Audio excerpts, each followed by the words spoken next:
Hi guys, एक बार फिर से हम आपके लिए लेकर आए हैं इकोनॉमिक्स 12th क्लास, जिसके दो पार्ट हैं, व्यष्टि और समष्टि। अंग्रेजी में कहें तो माइक्रो और मैक्रो। माइक्रो इकोनॉमिक्स हमने स्टार्ट कर रखी है और उसका फर्स्ट चैप्टर हम ऑलरेडी पूरा कर चुके हैं। आज सेकंड चैप्टर को हम स्टार्ट करने वाले हैं और इसका क्या नाम है, उपभोक्ता के व्यवहार का सिद्धांत। उपभोक्ता के व्यवहार का सिद्धांत, the theory of consumer behaviour. अब हम आते हैं कि भाई उपभोक्ता क्या है, उपभोग क्या है, उत्पादन क्या है। ये तमाम चीजें आप ऑलरेडी पहले पढ़ चुके हो 11th क्लास में, लेकिन फिर भी क्योंकि आज हम पढ़ने वाले हैं उपभोक्ता का व्यवहार या theory of consumer behaviour. Then सबसे पहले हमें क्या पता होना चाहिए, हमें पता होना चाहिए कि उपभोक्ता कौन होते हैं। उपभोक्ता कौन होते हैं? उपभोक्ता उसे कहते हैं जो किसी वस्तु या सेवा का अपने स्वयं के उपयोग के लिए, किसी को गिफ्ट करने के लिए, उपहार देने के लिए क्रय करता है। सुना आपने? उपभोक्ता उसे कहते हैं जो किसी वस्तु या सेवा का स्वयं के उपयोग के लिए या किसी दूसरे को उपहार देने के लिए क्रय करता है। मीन्स उपभोक्ता का सिद्धांत पढ़ने के लिए उपभोक्ता के बारे में कि उपभोक्ता क्या करता है, उपभोक्ता का मेन रोल क्या है। उपभोक्ता का मेन रोल है वस्तु या सेवाओं को क्रय करना। अब ये तो जरूरी है कि उपभोक्ता के पास क्या होना चाहिए। ये तो आप भी समझ रहे होंगे कि उपभोक्ता जब वस्तुओं और सेवाओं को क्रय करेगा तो उसके पास कुछ न कुछ आय जरूर होनी चाहिए। उसके पास कोई न कोई धनराशि आवश्यक है। अगर उपभोक्ता के पास धनराशि नहीं है तो वस्तुओं और सेवाओं को नहीं क्रय कर पाएगा। अब क्या है कि उपभोक्ता को भी बाजार में जाते ही जितनी भी चीजें दिख गई, क्या वो सबको क्रय कर लेगा? नहीं, उसको चयन करना पड़ेगा। उपभोक्ता को बाजार में जो विभिन्न प्रकार की वस्तुएं दिखाई देती हैं उनमें से सिलेक्शन करना पड़ता है, चयन करना पड़ता है, क्योंकि वस्तुओं के विभिन्न प्रकार के बंडल मार्केट में पाए जाते हैं। बंडल शब्द आपने पहली बार पढ़ा होगा, पहली बार सुना होगा। बंडल ज्यादा कुछ नहीं है। बंडल क्या है?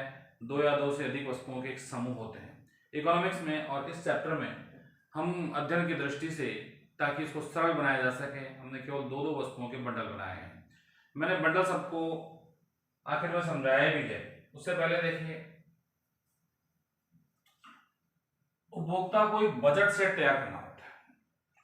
जब भी उपभोक्ता किसी वस्तु या सेवा को क्रय करता है तो उसके दिमाग में स्वयं की आय जरूर होती है और होनी भी चाहिए, क्योंकि उसके दिमाग में स्वयं की आय या स्वयं की धनराशि नहीं होगी तो वह बाजार में उपलब्ध वस्तुओं और सेवाओं का सही बंडल क्रय नहीं कर पाएगा और अपनी संतुष्टि को पूर्ण नहीं कर पाएगा।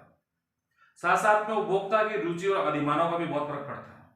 उपभोक्ता किन वस्तुओं और सेवाओं को खरीदना चाहता है, किसकी तरफ उसकी रुचि ज्यादा है, किस वस्तु के लिए उसके अधिमान ज्यादा है, उसका भी बहुत प्रभाव पड़ता है। यानी कि क्या क्या हो गया, एक चीज हो गई उपभोक्ता के पास उपलब्ध धनराशि, दूसरा मार्केट में या बाजार में उपलब्ध वस्तुओं या सेवाओं के सेट, बंडल, और उन बंडलों में से उपभोक्ता के द्वारा चयन किए गए बंडल सेट। कैसे? मान लीजिए किसी उपभोक्ता के पास में 20 रुपए की धनराशि है। क्या? किसी उपभोक्ता के पास 20 रुपए की धनराशि है और मार्केट में दो वस्तुएं, हम यहां पर दो वस्तु लेकर चलेंगे। क्या लेकर चलेंगे? दो वस्तु, x1 वस्तु 1 की x1 इकाई, वस्तु 2 की x2 इकाइयां। दो वस्तुएं मानी है हमने, x1 वस्तु 1 और वस्तु 2, वस्तु 1 और वस्तु 2, वस्तु 1 की x1 इकाइयां और वस्तु 2 की x2 इकाइयां। अब इनके बहुत सारे बंडल हो सकते हैं, लेकिन हमें पता करना होगा कि वस्तु की लागत क्या है। तो यहां पर क्या दिया हुआ है, प्रत्येक वस्तु को 5 रुपए प्रति इकाई माना गया है, 5 रुपये पर यूनिट। दो वस्तुओं के बंडल में देखना क्या क्या बन सकते हैं। एक कंडीशन क्या बन सकती है, वह वस्तु x की भी 0 इकाई ले, वस्तु x1 की भी, वस्तु 1 की भी, वस्तु 2 की भी, x1 x2 की दोनों की 0 0 इकाइयां ले। एक बंडल सेट ही हो सकता है। दूसरा क्या हो सकता है कि वस्तु एक की वो 0 इकाइयां ले और वस्तु दो की 1 इकाइयां ले सकता है। जब वस्तु एक की 0 इकाई और वस्तु दो की 1 इकाई ले रहा है, यानी उसको 5 रुपए, यहाँ पर 5 रुपए की धनराशि खर्च करनी पड़ रही है, जबकि उसके पास पूरी धनराशि कितनी है, 20 रुपए। बहुत सारे ऐसे बंडल बन सकते हैं, जैसे वह इसकी जगह दूसरा क्या कर सकता है 0,2, वह क्या कर सकता है वस्तु एक की 0 इकाइयां जबकि वस्तु दो की 2 इकाइयां परचेज कर सकता है। इसके अलावा वो ये भी कर सकता है। उसके अलावा ये वाला भी एक बंडल सेट हो सकता है, इसके बाद नहीं हो सकता क्योंकि 4 इकाइयां आ चुकी है x2 वस्तु की, या उसके 20 रुपए खत्म हो जाते हैं, इसके बाद वो परचेज नहीं कर पाएगा। इसके अलावा दूसरे सेट क्या बन सकते हैं, वो ये भी तो कर सकता है वस्तु एक की 1 इकाई खरीदे, वस्तु दो की वह 3 इकाइयां खरीदे। देखो इससे ज्यादा नहीं हो सकता, वस्तु एक की 1 इकाई खरीदेगा यानी 5 रुपए इसके खर्च होते हैं, वस्तु दो की 3 इकाइयां खरीदता है यानी 15 रुपए यहाँ खर्च हो जाते हैं, 20 रुपए पूरे हो गए। एक बंडल सेट ही हो सकता है। इसी प्रकार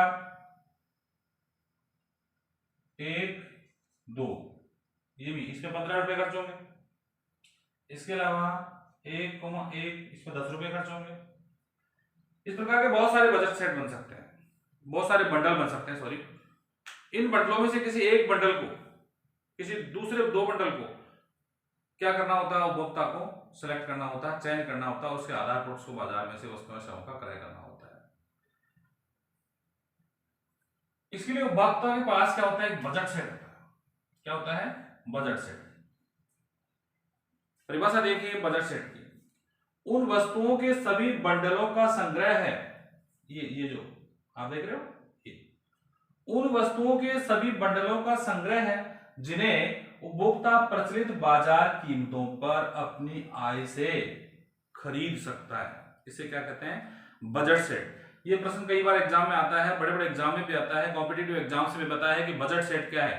तो एक बार फिर से नजर डाल लीजिए और इसको आप लिख लीजिए नोटबुक में कि उन वस्तुओं के सभी बंडलों का संग्रह है, उन वस्तुओं के सभी बंडलों का संग्रह है जिन्हें उपभोक्ता प्रचलित बाजार कीमतों पर अपनी आय से खरीद सकता है। ये वाले बंडल जिनको अपनी आय से, इस आय से वो खरीद सकता है, कौन, उपभोक्ता। इसे क्या कहते हैं, बजट सेट कहते हैं। उसके बाद देखिए किसी वस्तु की कीमत, या मैं कहूं एक वस्तु की कीमत P1 है और उसकी X1 इकाइयां वो परचेज कर रहा है, क्योंकि हम 2 वस्तु मान के चल रहे हैं यहाँ पर। दूसरी वस्तु की वो X2 इकाइयां परचेज करता है उपभोक्ता, और उसकी कीमत क्या है, P2। क्या है, P2। तो माय डियर स्टूडेंट्स, मेरे प्यारे विद्यार्थियों, 2 वस्तुएं जिनकी X1 और X2 इकाइयां परचेज करना चाहता है, उनकी कीमत P1 और P2 है। तो इसके लिए एक बजट प्रतिबंध है उपभोक्ता के लिए। क्या बजट प्रतिबंध है कि वह अपनी आय, संपूर्ण आय से या तो कम खरीद सकता है या उसके बराबर खरीद सकता है। इन बंडलों में आपने ये देखा, P1 पहली वस्तु की कीमत, X1 पहली वस्तु की इकाइयां, P2 दूसरी वस्तु की कीमत, X2 दूसरी वस्तु की मात्रा। यहां हमने बहुत सारे बंडल सेट देखे थे। हमारे पास क्या था, ये M क्या है हमारे पास, 20 रुपए। बाजार में बंडल तो बहुत सारे उपलब्ध हैं, लेकिन किसी एक को हमें सेलेक्ट करना है।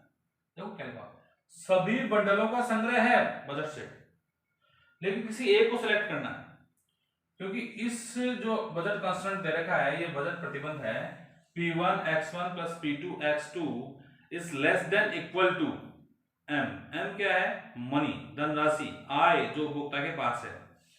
P1 X1 P2 X2 इन सब के मतलब मैंने आपको बता दिए हैं।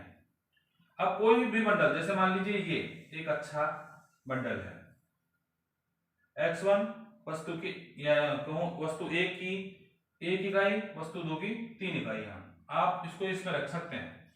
यहाँ पर P1 और P2 दोनों बराबर है, 5 रुपए प्रति इकाई वस्तु की कीमत है P1, P1 की जगह पर क्या रख सकते हैं 5 रुपए। वस्तु X1 की कितनी इकाइयां हैं 1 प्लस P2, हमारे पास P2 भी क्या है 5, X2 कितनी इकाइयां उसमें 3, देखिए कितना होता है 5 मुंजा 5 प्लस 5 3 जा 15 इज इक्वल टू 20, जो किसके इक्वल आ रहा है M के। ये बजट कांस्टेंट आपको याद रखना होगा, बजट प्रतिबंध आपको याद रखना होगा, जो हर उपभोक्ता के लिए होता है, हमारे लिए भी होता है। हम जब मार्केट में जाते हैं तो हमारी पॉकेट को देखते हैं, हमारी इनकम को देखते हैं, हमारी आय को देखते हैं, हमारी धनराशि को देखते हैं, और उसके आधार पर हमें बाजार से विभिन्न वस्तुओं और सेवाओं में से चयन करना होता है, और चयन की समस्या यहाँ समाप्त हो जाती है जब हमारे पास बजट सेट होता है P1 X1 plus P2 X2 is less than equal to M। Bundle के बारे में मैं आपको बता चुका हूं, फिर से देखिए इसकी परिभाषा कैसे है। बंडल दो वस्तुओं की मात्राओं की कोई भी सम्मिलित राशि क्या कहलाती है बंडल कहलाती है, या उपभोक्ता बंडल कहलाते हैं। दोबारा देखिए, दो वस्तुओं की मात्राओं की कोई भी सम्मिलित राशि हो सकती है, ये तो 00, 01, 02, 03, 04 ये सारे क्या हैं, ये सब बंडल हैं। बंडल क्या होता है, एक गठरी होती है, एक समूह होता है, सामान्य भाषा के अंदर भी कोई पोटली होती है, उसको बंडल कहते हैं। हमारे पास ये जो पोटली है इसमें दो वस्तुओं का संग्रह है। कितनी वस्तुओं का, दो का, ज्यादा भी हो सकता है, लेकिन इकोनॉमिक्स में अध्ययन की दृष्टि से अध्ययन को सरल बनाने के लिए हम केवल दो वस्तुओं को लेकर चलते हैं। Okay guys, thank you for watching. और हाँ, अगर आप मेरे चैनल पर आप पहली बार आए हो तो चैनल को आप सब्सक्राइब कर दें, लाइक शेयर और कमेंट जरूर करना, ज्यादा से ज्यादा शेयर करना। Thank you.